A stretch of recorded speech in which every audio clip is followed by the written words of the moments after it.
entity atau entitas adalah segala sesuatu yang informasinya perlu disimpan di dalam basis data. Kemudian ada himpunan entitas, adalah sekumpulan atau sekelompok entitas yang sejenis dan berada dalam lingkup yang sama.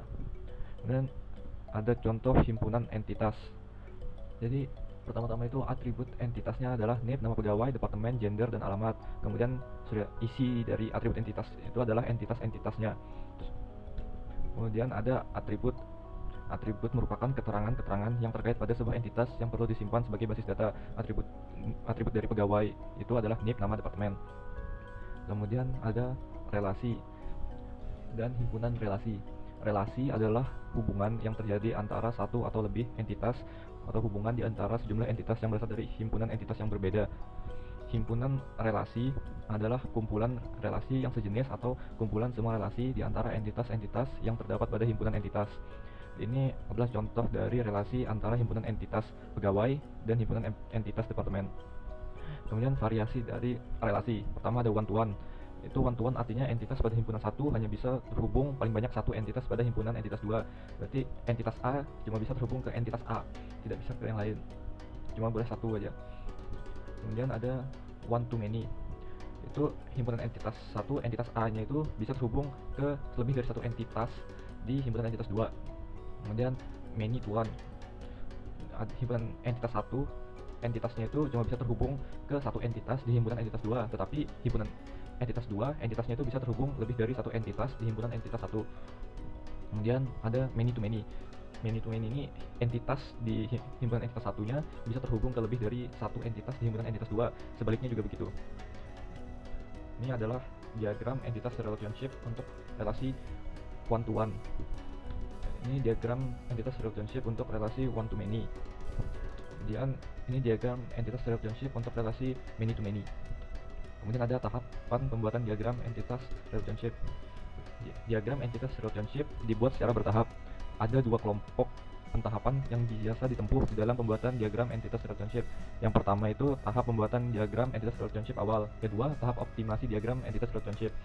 Kemudian ada langkah teknis menghasilkan diagram entitas relationship.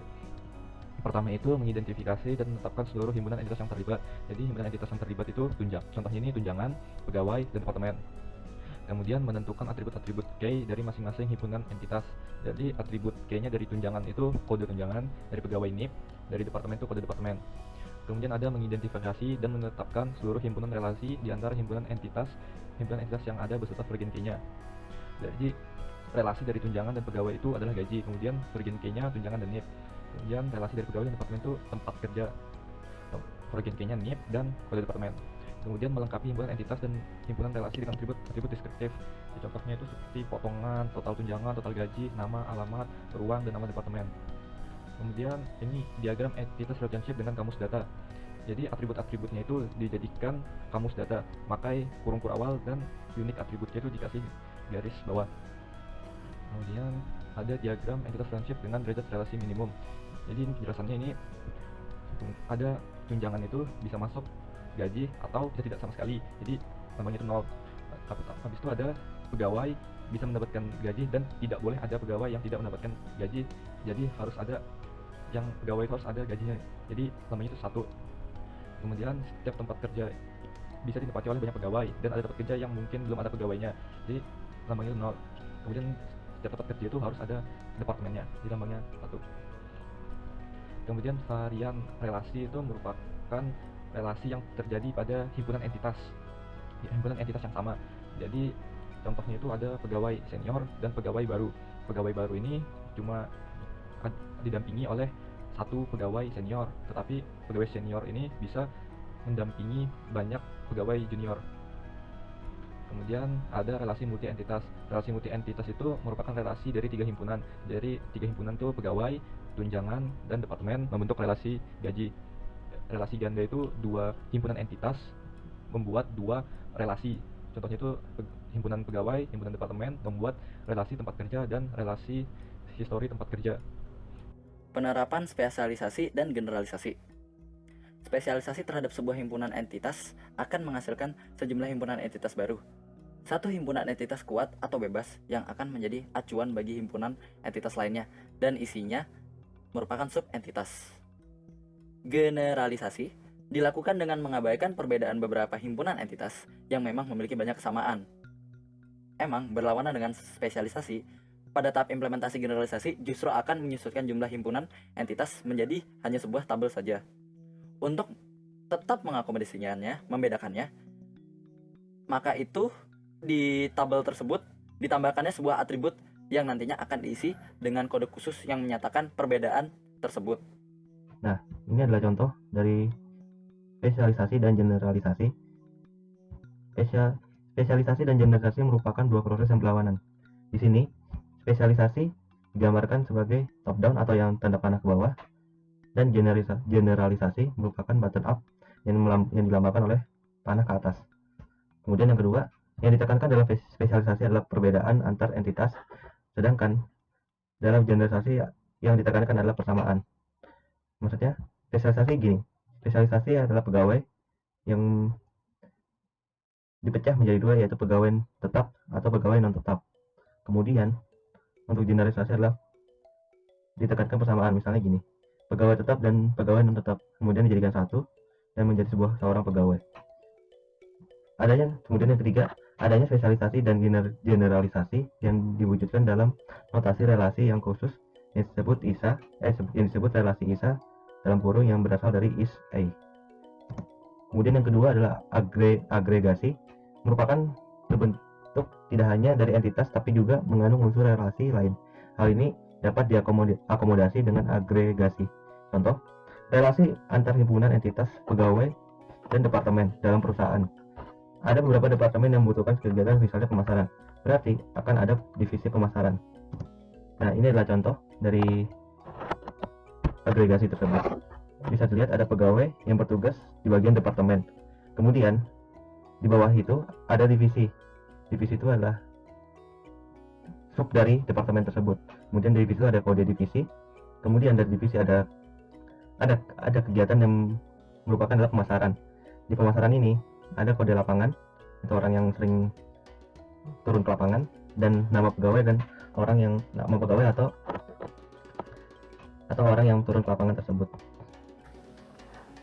Tahap penerapan basis data diawali dengan melakukan transformasi dari model data ke dalam skema atau struktur basis data. Diagram ER akan dipresentasikan menjadi sebuah basis data secara fisik. Komponen-komponen diagram ER yang berupa himpunan entitas dan himpunan relasi akan ditransformasikan menjadi tabel-tabel yang merupakan komponen utama pembentukan basis data. Atribut-atribut yang melekat pada masing-masing himpunan entitas dan himpunan relasi akan dinyatakan sebagai field-field dari tabel yang sesuai. Transformasi. Setiap himpunan entitas akan diimplementasikan sebagai sebuah tabel. Ya, bisa dilihat di sini ada tabel pegawai dan diagramnya, di mana di diagram pegawai terdapat beberapa entitas, yaitu NIP, gender, departemen, nama pegawai, dan alamat. Jadi ini tabelnya terdapat NIP, nama pegawai, departemen, gender, dan alamat. Lalu tabel departemen terdapat kode departemen dan nama departemen. Terus itu jabatan terdapat kode jabatan dan nama jabatan. Tabel gaji di mana ada kode gaji dan gaji. Transformasi himpunan, relasi dengan derajat relasi one-to-one yang menghubungkan dua buah himpunan entitas yang akan dipresentasikan dalam bentuk penambahan penyertaan atribut-atribut relasi ke tabel yang mewakili salah satu dari kedua himpunan entitas. Itu di mana tabel karyawan yang mempunyai NIP, nama pegawai, dan alamat mengepalai gaji, di mana NIP dan gaji disatukan. Lalu terbuatlah sebuah tabel gaji dengan entitas NIP yang berasal dari relasi antar tabel. NIP sebagai field tambahan di tabel gaji, yang menjadi key di tabel gaji adalah kode gaji. Kedudukan field NIP di tabel gaji adalah field deskriptif. Di relasi one-to-one ada yang harus beberapa diperhatikan, seperti lihat derajat relasi minimumnya. Relasi ke tabel yang memiliki derajat relasi minimum lebih besar. Jika derajat relasi minimum sama, maka relasi lebih baik diliburkan ke tabel yang jumlah rownya lebih sedikit atau ukuran tabelnya diperkirakan lebih kecil. Relasi one-to-many. Relasi dengan derajat one-to-many yang menghubungkan dua buah himpunan entitas juga akan dipresentasikan dalam bentuk pemberian pencantuman atribut key dari himpunan entitas pertama berderajat 1 ke tabel yang mewakili himpunan entitas kedua yang berderajat banyak. Atribut key dari himpunan entitas pertama ini menjadi atribut tambahan bagi himpunan entitas kedua. Bisa dilihat di sini ada tabel jabatan yang mempunyai kode jabatan dan jabatan, lalu direlasikan kepada tabel pegawai yang mempunyai NIP, nama pegawai, dan alamat. Kode jabatan direlasikan kepada NIP dan membuat sebuah tabel baru yang dinamakan tanggal diangkat. split tabelnya. Lalu relasi many to many. Relasi dengan derajat relasi many to many yang menghubungkan dua buah himpunan entitas yang akan diwujudkan dalam bentuk tabel, khususnya yang memiliki field yang berasal dari key yang himpunan entitas yang dihubungkan. Seperti sini seperti sama sebelumnya, itu kode jabatan dan NIP digabungkan lalu membuat sebuah key baru yang nama kode gaji. Bisa dilihat di tabel ini, NIP, nama, alamat, kode jabatan yang diangkat yang sebelumnya berubah menjadi NIP, kode jabatan dan kode gaji. Tabel himpunan weak entity dan special entity. Penggunaan himpunan entitas lemah atau weak entity set dan sub entitas dalam diagram ER diterapkan dalam bentuk tabel sebagaimana himpunan entitas kuat. Bedanya jika himpunan entitas kuat sudah dapat langsung menjadi sebuah tabel yang utuh, walaupun tanpa melihat relasinya dengan himpunan yang lain. Maka himpunan entitas lemah dan sub entitas hanya dapat ditransformasikan menjadi sebuah tabel dengan menyertakan pula atribut key yang ada di himpunan entitas yang kuat berrelasi dengannya. Lanjut di entitas lemah atau weak entity, di mana terdapat tabel pegawai berisikan NIP, nama, dan alamat. Di dalam tabel pegawai pasti ada entitas yang bisa dirubah lagi atau bisa diperlengkap, dan salah satunya adalah jumlah anak atau nomor HP. Di dalam jumlah anak itu bisa lagi kita ubah menjadi sebuah tabel, yaitu tabel anak, di mana ada nama ortu dan nama anak, dan juga nomor HP. Mari kita ubah lagi menjadi sebuah tabel, yaitu tabel nomor HP. Itu contoh berikut.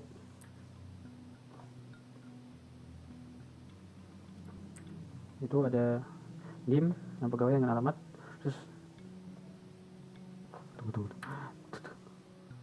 bisa lihat di contoh berikut, yaitu di mana ada tabel pegawai, terdapat NIP, nama pegawai dan alamat, lalu terdapat lagi dua tabel yang dari entity lemah, yaitu tabel anak dan tabel nomor HP, di mana kita taruh key yang dari tabel pegawai sebelumnya ditaruh ke sebuah entitas yang lemah, yaitu tabel anak, di mana dia ada nama ortu dan anak, dan di tabel nomor HP di mana ada NIP, ada nama dan nomor HP.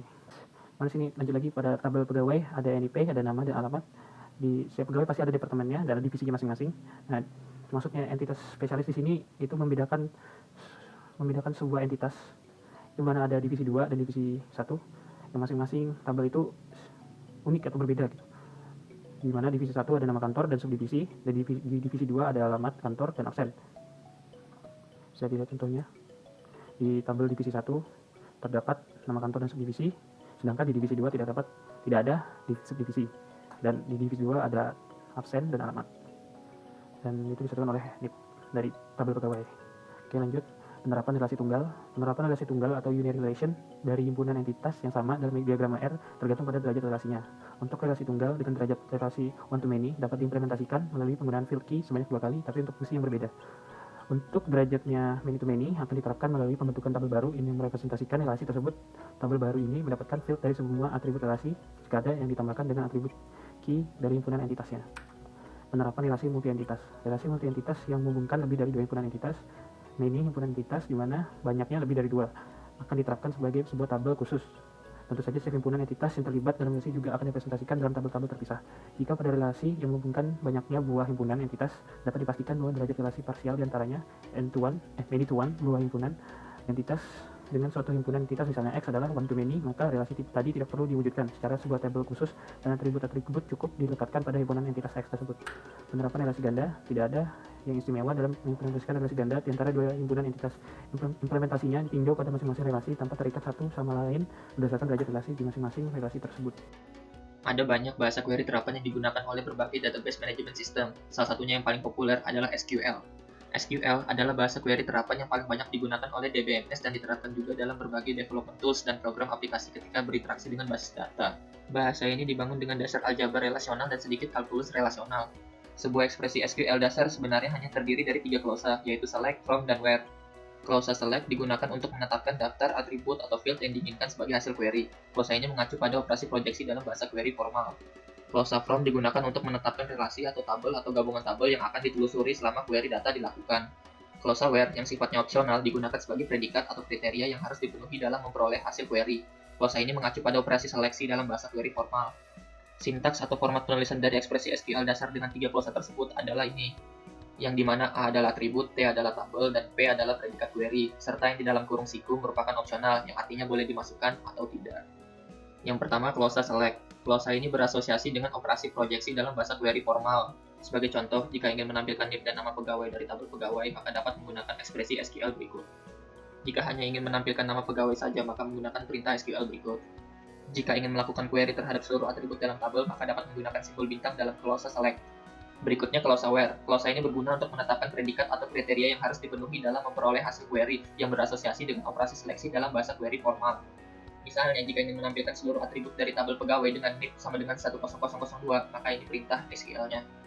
Di clause where dapat juga diterapkan predikat dengan operator perbandingan seperti kurang dari, lebih dari, kurang dari sama dengan, lebih dari sama dengan, atau tidak sama dengan, dan mengkombinasikannya dengan operator logika, and, or, dan not. Misalnya, jika ingin menampilkan seluruh atribut dari tabel pegawai dengan pegawai yang masuk tahun 2019 dan usianya di atas 27 tahun, maka dapat digunakan perintah SQL berikut. Khusus untuk atribut yang bertipe string, dapat dilakukan pencarian dengan pola tertentu dengan memanfaatkan karakter persen atau underscore dan tambahan clause like. Tanda persen berarti cocok untuk semua substring, sedangkan tanda underscore berarti cocok untuk semua karakter pada posisi yang sesuai. Contohnya, jika ingin menampilkan rekod-rekod pegawai yang namanya diawali dengan huruf A, maka dapat menggunakan perintah SQL berikut. Dan misalnya lagi, jika ingin menampilkan pegawai yang huruf kedua setelah huruf awal namanya adalah huruf A, maka dapat menggunakan perintah SQL berikut. Selanjutnya, clause from. Clause ini digunakan untuk menetapkan tabel yang dijadikan sebagai sumber lokasi pencarian data.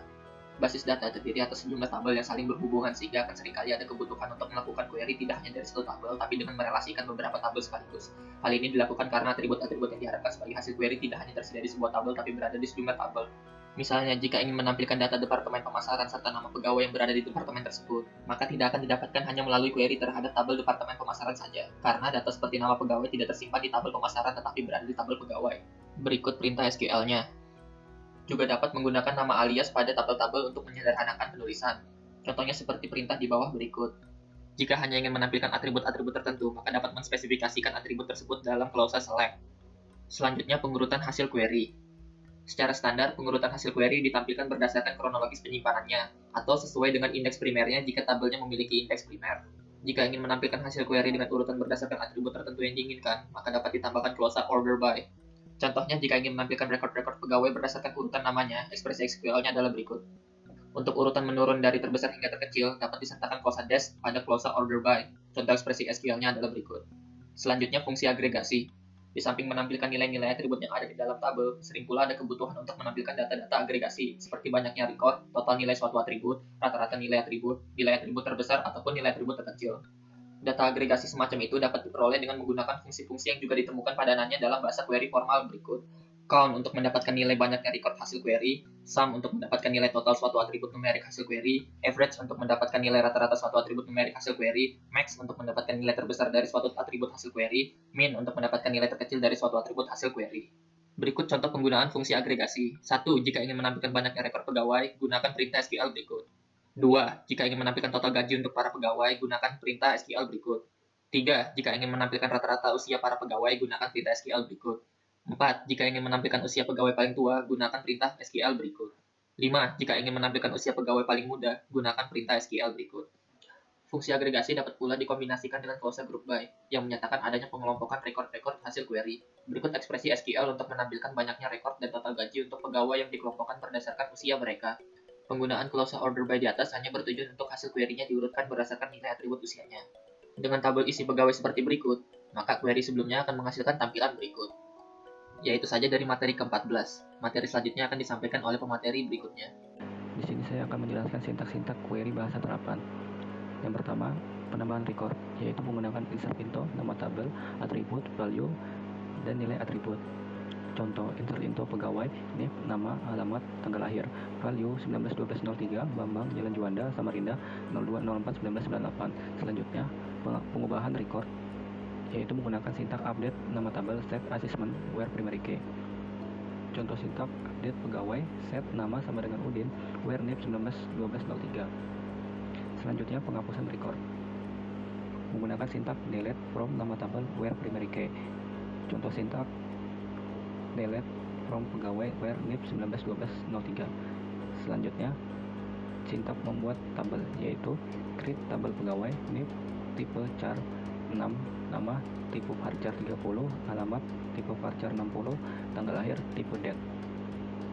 Selanjutnya, sintak untuk membatalkan keberadaan tabel yang telah dibuat, yaitu menggunakan sintak drop table nama tabel. Contoh, drop table pegawai. Sekian dari presentasi saya, terima kasih.